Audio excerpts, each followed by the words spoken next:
मित्रों नमस्कार। नए वर्ष की ढेर सारी शुभकामनाएं।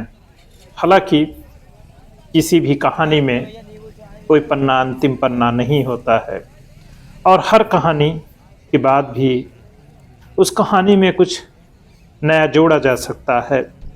मतलब उसमें तर्क वितर्क जब होता है कि यह कैसे क्यों हुआ, तो कहानियों का सिलसिला निरंतर आगे बढ़ने लग जाता है। तो अंतिम अध्याय जैसा कोई पाठ्यक्रम नहीं होता है। मतलब जीवन में अंतिम जैसा कुछ नहीं होता है जिसको विदा कर दिया जाए। और यदि जो पिछला है वह आज का आधार हो, तब तो वह कभी विदा होता ही नहीं है और उसी की नींव पर हमारा आज और आने वाला कल खड़ा होता है। तो आगे अभी हमें बहुत से मुकाम तय करने हैं जिसकी नींव आज ही डालनी है। तो इन्हीं शुभकामनाओं के साथ आइए आज की बात शुरू करते हैं। और नया वर्ष मतलब कुछ नया हो, कुछ अच्छा हो, इसको मनाने के अपने अपने तरीके होते हैं। जहाँ एक दूसरे को हम ग्रीटिंग देते हैं, मतलब अच्छी अच्छी विशेष देते हैं। तो हमारे प्रयागराज में संगम तट पर मंदिरों में ढेर सारी भीड़।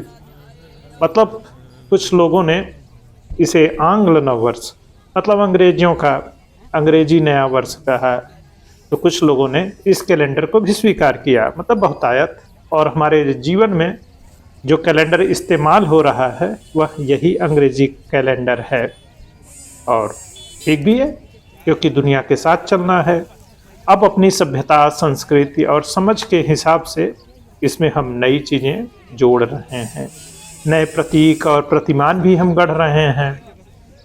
भाई ठीक है, ये अंग्रेजी कैलेंडर है जो दुनिया में बहुत अच्छे से अपना लिया गया है और सारा काम इसी के माध्यम से हो रहा है।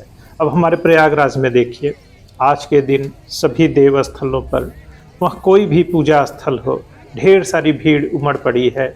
और संगम तट पर आप देख ही लीजिए, पीछे आप देख रहे होंगे। इस दृश्य को देखिए और महसूस करिए कि किस तरह से लोगों ने इसे आत्मसात कर लिया है।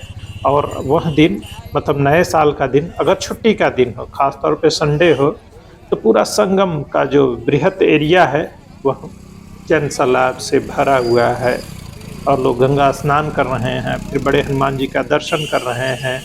और जो संगम के आसपास बड़े देवस्थल हैं, मंदिर हैं, नैनी हमारे अरेल साइड में सोमेश्वर महादेव का मंदिर है, इसी तरह दारागंज साइड दशाश्वमेध, नागबासुकी और दूसरे ढेर सारे मंदिरों में लोग आज दर्शन, पूजा अर्चन कर रहे हैं और एक दूसरे को शुभकामनाएं दे रहे हैं। तो हम चीज़ों को इस तरह से भी अपनाते हैं और आत्मसात करते हैं। तो आइए उसी विहंगम दृष्टि पर दृष्टिपात करते हैं कि कितना खूबसूरत लोक जीवन है और लोक संस्कृति में जो लोक हैं, मतलब लोग, वो किस तरह से चीज़ों को अपनाते हैं। और जो नरेटिव का खेल है वह भी होता रहता है और जनता कहीं समझदार है। अब वह क्रिसमस भी मनाएगी, लेकिन उस दिन भी वह हनुमान जी का दर्शन करेगी। और कहिए लीजिए, क्रिसमस के प्रसाद में लड्डू मिलेगा आपको और ईद के शुभकामनाओं में भी आपको पूरी कचौड़ी मिलेगी। जरूरी नहीं कि जो सनातनी हिंदू हैं वो भी सेवई बनाएं या केक काटें। बाकी लोगों को ढेर सारी शुभकामनाएं। ईद के दिन हम अपने मुस्लिम भाइयों को भी शुभकामनाएं देंगे। हालांकि मुसलमानों के जो धर्म गुरु हैं और जो कठमुल्लापन है किसी भी धर्म में, वो दूसरों के त्योहारों और उसको मनाने से रोकते हैं। पर हमारे जो मुस्लिम भाई हैं वो शुभकामनाएं देते हैं। उसी तरह ईसाई और अपने आप को कट्टर हिंदू मानने वाले भी लोग बिदकते रहते हैं। पर अपने आप को जोड़े रखने के लिए हम एक दूसरे को शुभकामनाएं देते और लेते हैं। और इन धर्म गुरुओं और ठेकेदारों की कोई परवाह नहीं करते हैं। तो ईद के दिन पूड़ी कचौड़ी और बाकी व्यंजन बनेंगे और लड्डू चढ़ाएंगे। क्रिसमस के दिन अरे भाई, केक जहाँ जो लोग काटते हैं काटने दीजिए।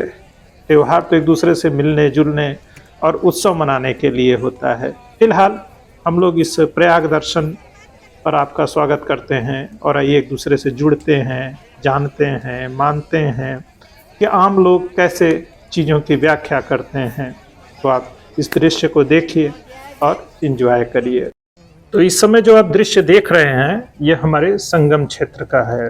वहीं जहाँ गंगा यमुना का संगम होता है और आम लोगों का ये बड़ा ख़ास जगह है। मतलब बहुत बड़ा पिकनिक स्पॉट है ये।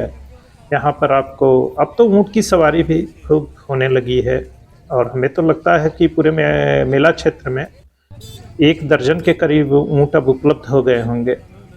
और ये अघोड़ी बाबा वाले गेटअप में कच्ची पिए, इनका भी धंधा चल रहा है। मतलब गंगा माँ की जो कृपा है वो सब पे बरस रही है। ये चुरमुरे वाले और चाट फुल्की वाले ये आमतौर पर पूर्वांचल के ही हैं, गाजीपुर गोंडा बलिया के लोग हैं। और ये जो लगातार लोगों के रोज़गार और अच्छी खासी आय की व्यवस्था हो ही जाती है, जो कि हज़ारों की संख्या में है। हमारे यहाँ जो मेला क्षेत्र है उसका विस्तार बहुत ज़्यादा है और हर समय हमें लगता है 25-50 हज़ार लोग तो रहते ही हैं, क्योंकि अगर दारागंज, फाफा मऊ, नैनी और झूसी और दारागंज से लेके जो संगम क्षेत्र है किला घाट तक, अगर उस पूरे एरिया को देखिए तो कितने लोग यहाँ पर बिखरे रहते हैं, आप इसका अंदाज़ा नहीं लगा सकते हैं। और सारी व्यवस्था ऐसे ही चलती रहती है, जिसमें भिखारियों की अपनी बड़ी अर्थव्यवस्था है। मतलब 500 से 1000 रुपए की इनकम बड़े आसानी से हो जाती है। और जो ये माघ मेला जनवरी माह में होता है, मतलब जो हिंदी महीना माघ का रहता है, ये पूरा मेला उसी को समर्पित रहता है। और मुख्य स्नान मौनी अमावस्या होता है और उसी की तैयारी में सारा प्रशासन लगा रहता है। सबसे बड़ी गैदरिंग इसी दिन होती है। अब नया साल मतलब सन 2023 की शुरुआत का पहला दिन। मौसम थोड़ा ख़राब है, धूप नहीं है, फिर भी आप मेला क्षेत्र में नाव से लोगों को घूमते टहलते, जिसे एंजॉय करना कहते हैं, इस पर्यटन में तीर्थाटन भी है। अपने धर्मस्थल पर लोग आ भी जा रहे हैं, तो गाड़ियों की पूरे लाइनें लगी हुई हैं, क्या कारें, बाइक या जो भी साधन हैं लोगों के पास, हर तरह की पूजा, स्नान, ध्यान सब एक साथ चल रहा है। आप किसी बात की शिकायत नहीं कर सकते हैं और आपको पर्याप्त खाने पीने की चीज़ें भी सुबह से ही उपलब्ध हो जाती हैं।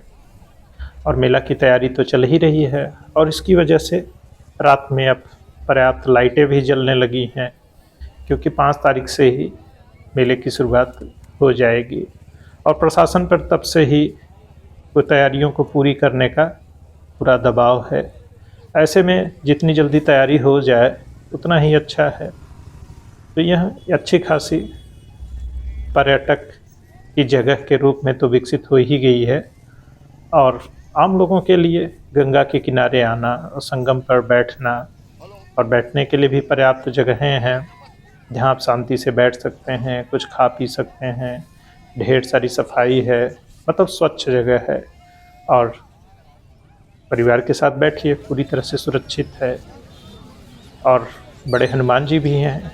अब देखिए ये भीड़ और रेला यहाँ पर देखिए, आज का संडे दिन है, न मंगलवार है न शनिवार है और बहुत भीड़ है। अब उस भीड़ से आइए आपको 2-4 कराते हैं। तो हमारी जो सभ्यता, संस्कृति, देखने समझने के तरीके हैं, उसमें कैसे हम आत्मसात कर लेते हैं चीज़ों को। अगर देखना हो, समझना हो, तो आम लोग चीज़ों को कैसे देखते, समझते, स्वीकार करते हैं, इस पे गौर करने की ज़रूरत है। अब देखिए नया साल है, कुछ लोग नाराज़ होंगे कि अंग्रेजी नव वर्ष है, इसको ऐसे नहीं मनाना चाहिए, वैसे नहीं मनाना चाहिए। और यहाँ तक कि तो कभी जो बहुत समझदार लोग हैं, वो लोग तो यह भी कह रहे हैं कि आप शुभकामनाएं मत दीजिए। चलिए, अपने अपने परसेप्शन है, लोग तो बहुत कुछ कहते रहते हैं, पर यह ज़रूरी नहीं है कि हर बात सुनी मानी जाए।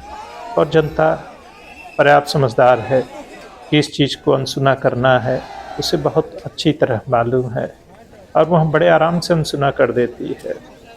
और देखिए ये लंबी लाइन है, तो हमारे मित्र पंकज भाई बाहर से ही लड्डू चढ़ा रहे हैं और दर्शन करके आपको थोड़े भीड़ के भी दर्शन करा देते हैं। बड़े हनुमान जी के जयकारे लग रहे हैं, जय श्री राम के नारे भी लग रहे हैं। हाँ, तो जो बात हो रही थी कि आम लोग कैसे चीज़ों को आत्मसात करते हैं।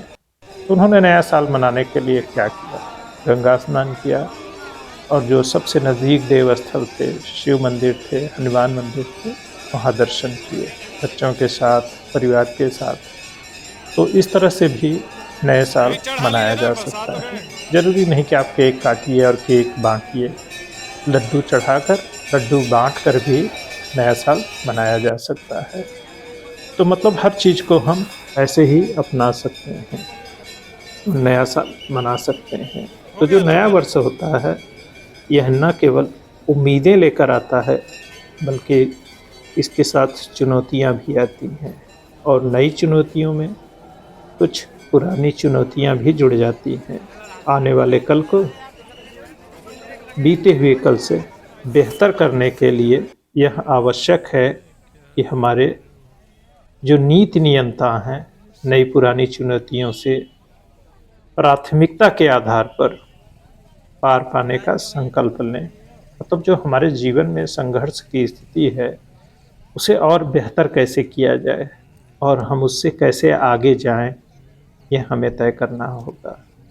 तो सत्ता शीर्ष पर जो बैठे लोग होते हैं, इसमें इनकी भूमिका काफ़ी महत्वपूर्ण होती है और हम जो हमारी चुनौतियां हैं, इन्हें अनदेखी नहीं कर सकते हैं। और सबसे बड़ी बात है कि जीवन में हम सबको आत्मनिर्भर बनना है, चाहे वह समाज हो, राष्ट्र हो, व्यक्ति हो, परिवार हो। आत्मनिर्भरता ही मूल है, क्योंकि आत्मनिर्भर व्यक्ति, आत्मनिर्भर समाज और आत्मनिर्भर राष्ट्र एक दूसरे में समाये हुए हैं। तो अगर हम आत्मनिर्भर होंगे, तभी देश और समाज आत्मनिर्भर बनेगा और इसके लिए जीवन के जो संघर्ष हैं और कैसे आगे बढ़ना है, इसको सही दिशा में हमें लेकर चलना होगा।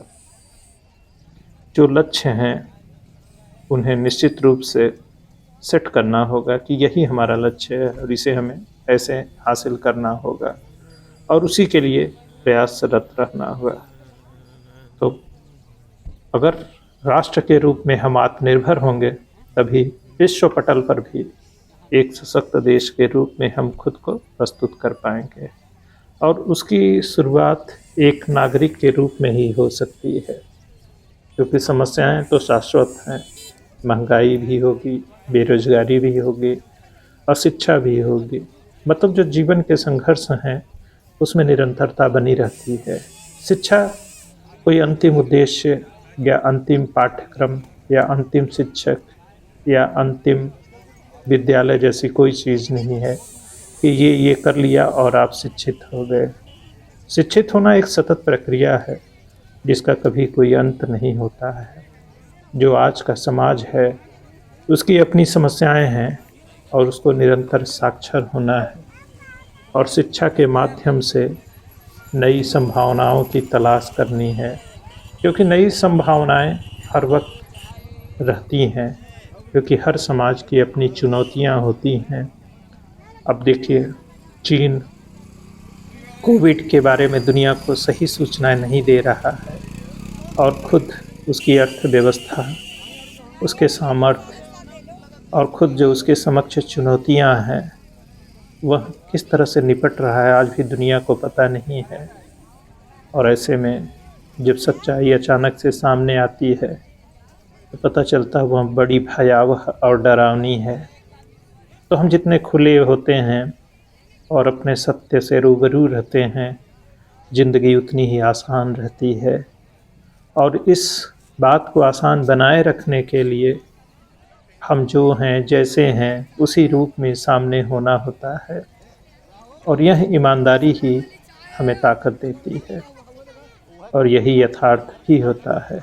क्योंकि झूठ की जो चादर है, उसे आखिर कब तक आप हम ओढ़े रह सकते हैं। सच कभी न कभी तो पता बता ही देता है कि मैं ऐसा ही हूँ, मेरा रूप आकार यही है, मुझसे तुम कोई समझौता नहीं कर सकते हो, मुझसे तुम लड़ भी नहीं सकते हो। कुछ देर, कुछ दिन हो सकता है संघर्ष कर लो, पर बहुत आगे नहीं जा पाओगे। अंततः मेरी शरण में तुम्हें आना ही पड़ेगा और सच से रूबरू वो ही कर रहोगे। तो आइए अपने सत्य को स्वीकार करते हैं और जो भी जीवन के आयाम हैं उन्हें स्वीकार करके आगे बढ़ते हैं और जितने भी जीवन के संघर्ष हैं उनको नई दशा और दिशा में ले चलते हैं, क्योंकि सही दिशा में चलेंगे तभी दशा में बदलाव होगा। अगर पूरब की तरफ मंजिल है और आप पश्चिम की तरफ जा रहे हैं तो फिर धरती गोल है।